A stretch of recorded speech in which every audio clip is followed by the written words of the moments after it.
सगर वाणी में, प्रीत बड़े हर प्राणी में। इस सबको बहुत जोर से बोलना है, ध्यान रहे। हमें मालूम है भिंड की आवाज कैसी है, और तुम्हें मालूम हो या ना, तुम्हें नहीं मालूम हो तो मेरी आवाज से पता करो कि भिंड की आवाज कैसी है। हो मिठास गरवाणी में, प्रीति बड़े हर प्राणी में। हो मिठास गर,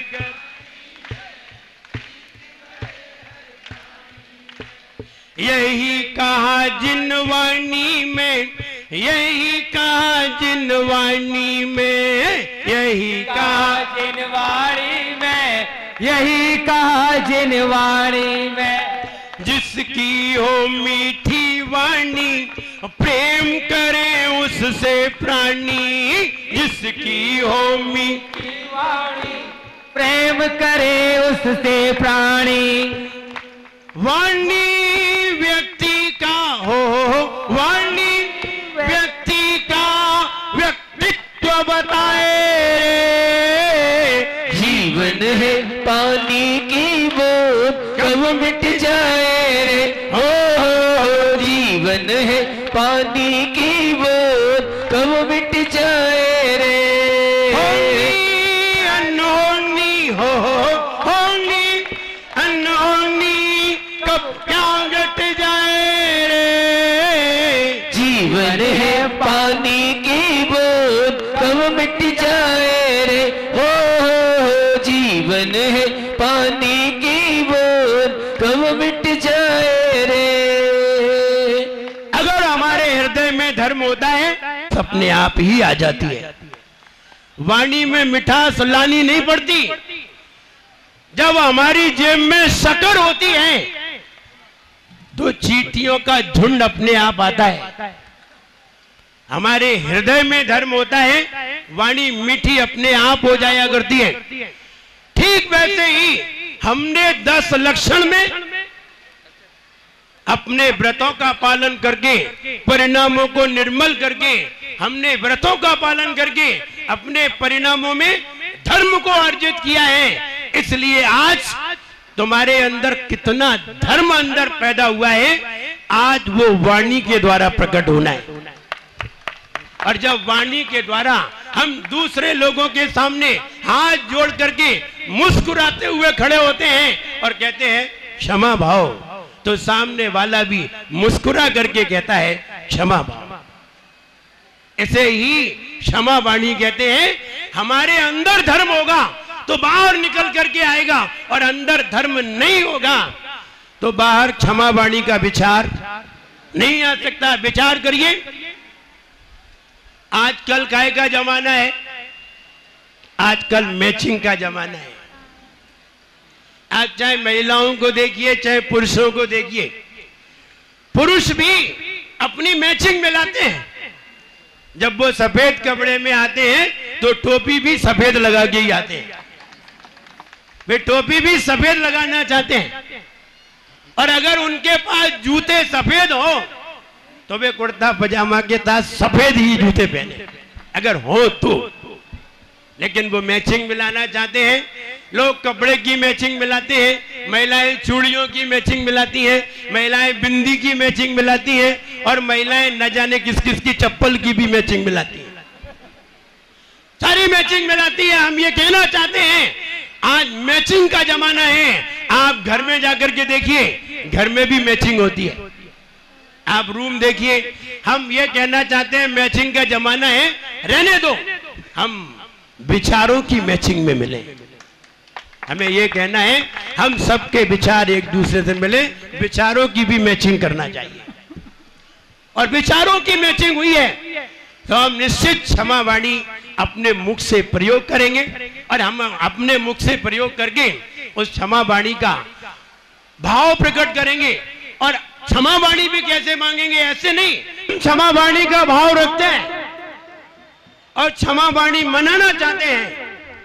लेकिन ध्यान रहे, हम इस तरह से क्षमा वाणी मांगे कि सामने वाला व्यक्ति प्रसन्न हो। अगर हमसे वो बड़ा है, उम्र में बड़ा है, तो ध्यान रहे हाथ जोड़ करके नहीं, पांव छू करके क्षमा मांगे। अगर हमारे बराबर का है तो गले लग करके क्षमा मांगे। हमारे बराबर का है तो गले लग करके क्षमा मांगे, उसके बाद हाथ जोड़े। और अगर हमसे बड़ा है तो हमें कैसे क्षमा मांगना चाहिए? हम ऐसे थोड़ी मांगेंगे हाथ जोड़ के, अरे हम नमस्ते थोड़ी कर रहे हैं, हम तो क्षमा भाव मांग रहे हैं। तो हम अगर बड़े हैं, हमसे बुजुर्ग हैं, मेरे पिता हैं, मेरे पिता समान है, मेरे चाचा हैं, मेरे दादा हैं, मेरे ताऊ हैं, तो हमें चरण छू करके क्षमा भाव मांगना चाहिए, यानी क्षमा वाणी मांगना चाहिए, क्षमा करने का भाव रखना चाहिए। और अगर हमसे छोटे हैं तो हमें हाथ जोड़ लेना चाहिए। छोटे से हाथ जोड़ लेना है, बराबर वाले को गले लगा करके करना है, और बड़े के चरण छू करके हमें क्षमा मांगना। एक क्षमा मांगने का भी ढंग होता है। अगर हम ऐसे ही क्षमा मांग लेते हैं, आजकल तो शब्दों से क्षमा मांगते हैं, मोबाइल का प्रयोग करते हैं, इधर उधर क्षमा शब्द लिख के भेज देते, हो गई क्षमा। नहीं, हार्दिक क्षमा करिए। दूसरी बात यह कहना है, हमारी समाज, भिंड की समाज बहुत बड़ी समाज है, और मुझे लगता है अगर अन्य समाजों की अपेक्षा से देखा जाए तो जैन समाज सबसे बड़ी समाज निकलेगी।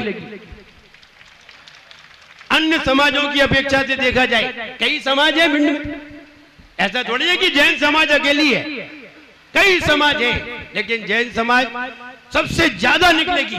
क्योंकि जैन समाज के कितने मंदिर हैं अभी भिंड में? मुझे लगता है 40 तो होंगे, 40 मंदिर तो होंगे।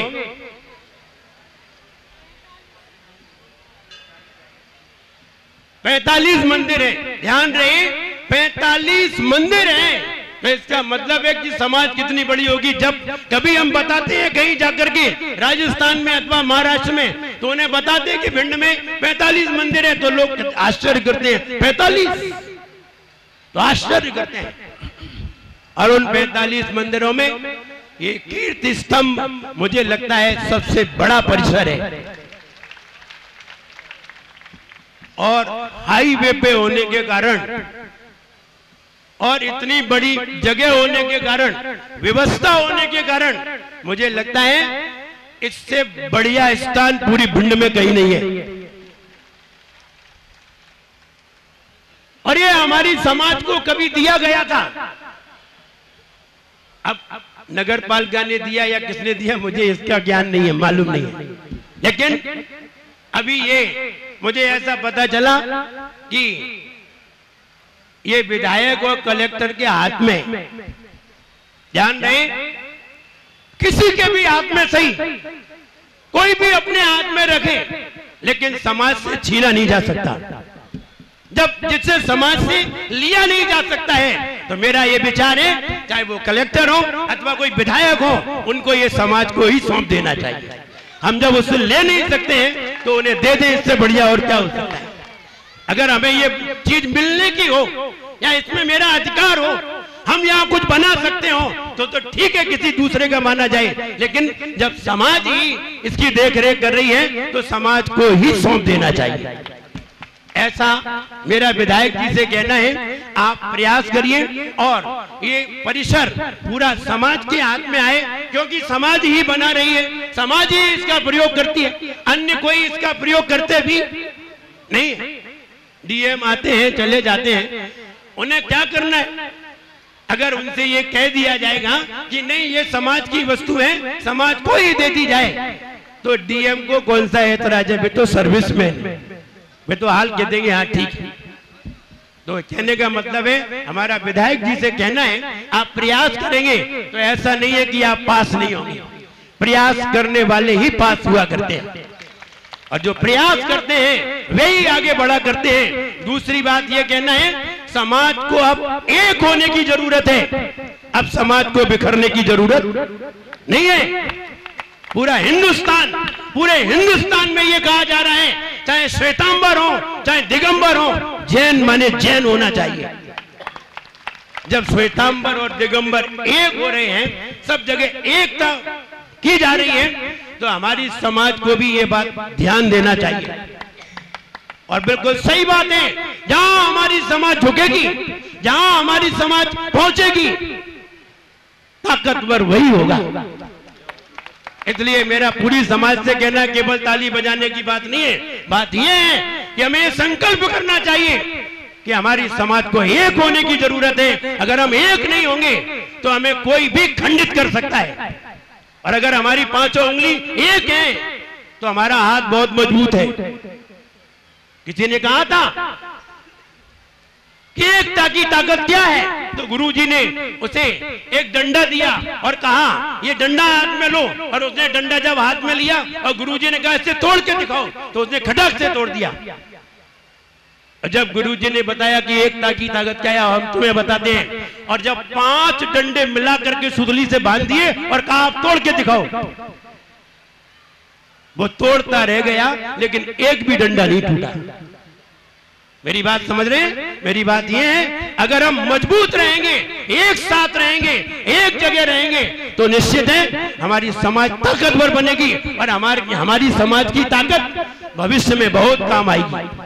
हमारी पीढ़ी, अभी ऐसा नहीं है कि हमारी पीढ़ी समाप्त हो गई है, हमारी पीढ़ी के आगे भी पीढ़ी है, और हम बुजुर्गों का ये दायित्व बनता है कि हम पीढ़ी को एक करके जाएं और इतना मजबूत करें, आगे उसे आने वाली परेशानियां उसके सामने ना आने पाए। ये बात मुझे बहुत जोर दे के कहना है, और मैं बहुत जोर दे के इसलिए कह रहा हूं कि मैं यही का हूं, और मैं यही का हूं इसलिए जोर दे रहा हूं। यहां का नहीं होता तो क्या जरूरत है हमें जोर देने की, लेकिन हमें समाज की एकता की बहुत जरूरत है। आगे भविष्य में, अभी वर्षा योग में भक्तामर शिविर, जो जिन लोगों ने सुना है वे लोग जानते हैं कि ऐसा शिविर